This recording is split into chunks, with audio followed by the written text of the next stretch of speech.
When you get to the Persian period, here's Haman trying to wipe out all the Jews. And that's Satan's strategy to try to thwart the plan of God. And had it not been for Mordecai and Esther, it would seem he might have succeeded. And New Testament strategies. Remember Joseph's fear when he found out Mary was pregnant. He was going to put her away privately. God says, no, don't do that. That's part of my program. Herod's attempt when he wipes out all the babes in Bethlehem. It's Satan's attempt to wipe out God's plan. At Nazareth, in Luke 4, when Jesus uses Isaiah as his mandate for his ministry, Isaiah 61, we're going to throw him off a cliff, but he slips away. In Mark 4 and Luke 8, there are storms at sea, and I think they're both supernatural ones. That's why Jesus rebuked the sea and so on. And of course, the ultimate thwart was the cross. The cross. And this is all summarized in Revelation chapter 12. You can study it there carefully. But the main point of all of this is that Satan is not finished yet. And that may be what the UFOs are a preamble to. By the way, what does the Golan Heights, Hebron, and the Gaza Strip have in common? They're in the news day all the time, right? These are the areas that Joshua failed to exterminate the Rephaim. The word Rephaim means the dead, the walking dead. Isaiah 26:14 says they cannot be resurrected. These are strange creatures. And it's interesting if you study the strongholds that they failed to defeat, you'll notice that those same regions are the territories, the so-called West Bank, that are in dispute today. I think that's fascinating. Not Joshua, but his descendants failed to deal with these issues, and they plague them to this very day. The Golan was called Bashan, and it's just when Jesus is hanging on the cross in Psalm 22, verse 12, he says a strange thing. He says, "Many bulls have compassed me, strong bulls of Bashan have beset me round." I have no idea what that means, but I suspect he's not talking about cattle. I think he's talking about some kind of demon oppression that's involved. I think it's an allusion to the Rephaim. Let's talk a little bit about the nature of angels, because that's really at the root of this problem. You notice we learn a lot about angels by looking at the Bible. They always appear in human form. They look human. In fact, many people entertain them unawares, we find out. Sodom and Gomorrah, the homosexuals were after them. That tells you something. I don't want to be too graphic here. And at the resurrection and at the ascension, there's always a pair of angels. And they're like men. They look like men standing there. They spoke. They took men by the hand. They ate meals with them. They're capable of direct physical combat. The Passover in Egypt was by a death angel. In the book of 2 Kings, slaughter of the 185,000 Syrians. One angel after night slaughters 185,000 Syrians. You don't mess around with angels. Now, and they don't marry in heaven. Now that's a phrase. By the way, I'm making a contrast here. With the demons of the New Testament are not like this. They apparently are powerless except to the extent they can embody some person. They're not like angels. Don't distinguish between fallen angels, the bad guys, and the demons. The demons apparently are disembodied spirits looking for embodiment. Angels don't have that problem. They apparently can materialize. All the way through the scripture we see them that way. We do know they don't marry. Because the question that everybody has, can angels have sex? The scripture says no. No, it doesn't say that. Jesus says, for in the resurrection they neither marry nor are given in marriage, but are as the angels of God. He's talking about that in a resurrection bodies we don't have sex because we're immortal. There is no procreation. There is no reproduction issue. And angels, he's talking here about the angels of God in heaven. I would not speculate on the technologies available to an angel who falls. And that's what we're dealing with here. Now, there's a strange word that gets overlooked by the scholars in general, and I've participated in some translation issues on this very issue.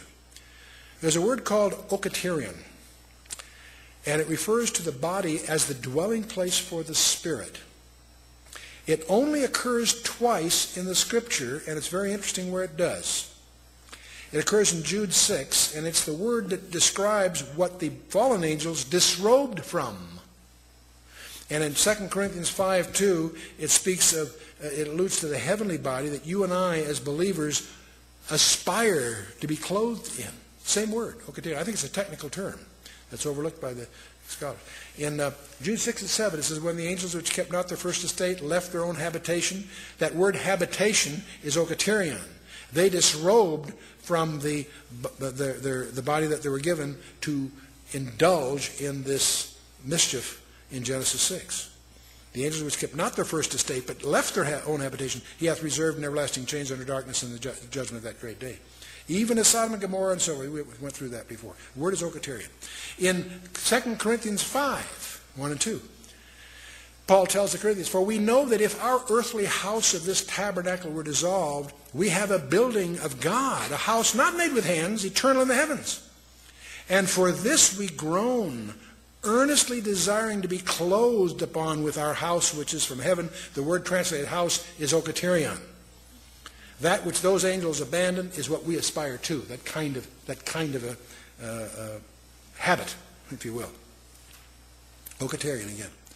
Anyway, let's talk about something else we talked about earlier and mentioned earlier we should get into. Alien abductions. You know, the disturbing thing is there's continuing a deluge of cases being reported that are too weird, too bizarre to take seriously on the one hand, but they're too frequent and too consistent to ignore. And estimates of 1 to 3% of our population have been reported in the professional journals. All the strange episodes seem to involve the implanting or the harvesting of human fetuses as a primary topic. It seems that if these creatures are real, they're very preoccupied with the human reproductive process. And that causes us to wonder, could this be leading to a repetition of the strange events of Genesis 6? Is it possible that this is the hint that is included in Jesus' remark, as the days of Noah were, so shall the days of the coming Son of Man be. Dr. John Max, a Pulitzer Prize-winning MD, he head of psychiatry for Harvard's hospital there, and he's written on this area. He says, the idea that men and women and children can be taken against their wills from their homes, cars, or schoolyards by strange humanoid beings, lifted into spacecraft, and subjected to intrusive and threatening procedures is so terrifying and yet so shattering to our notions of what is possible in our universe that the actuality of the phenomenon has been largely rejected out of hand or bizarrely distorted in most media accounts.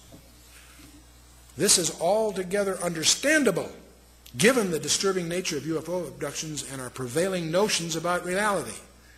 The fact remains, however, that for 30 years and possibly longer, thousands of individuals who seem to be sincere and of sound mind and who are seeking no personal benefit from their stories have been providing to those who will listen consistent reports of precisely such events.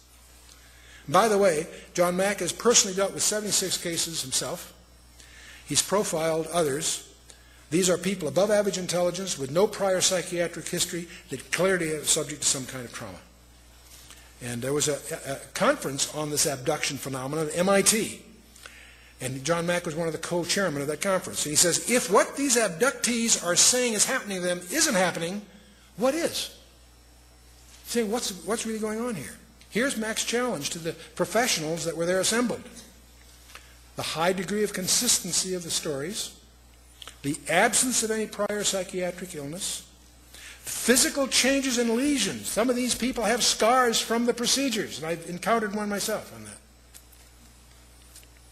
Independently witnessed by others while the abductions are taking place. There's not many, but there are a few.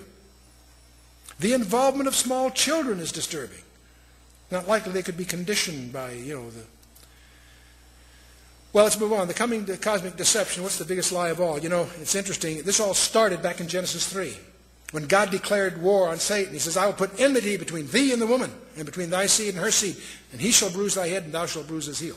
And from this verse we get one of the messianic titles of Christ, the seed of the woman. What many people overlook, there's two seeds mentioned here. The other seed is the seed of the serpent.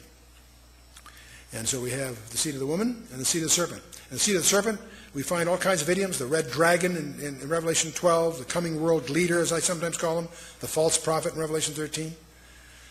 These forces are still at work and behind the world powers today. Check out Daniel 10 and really understand what's going on there. All of us have studied Daniel 2 and the sequence of nations, or empires I should say, that were re-echoed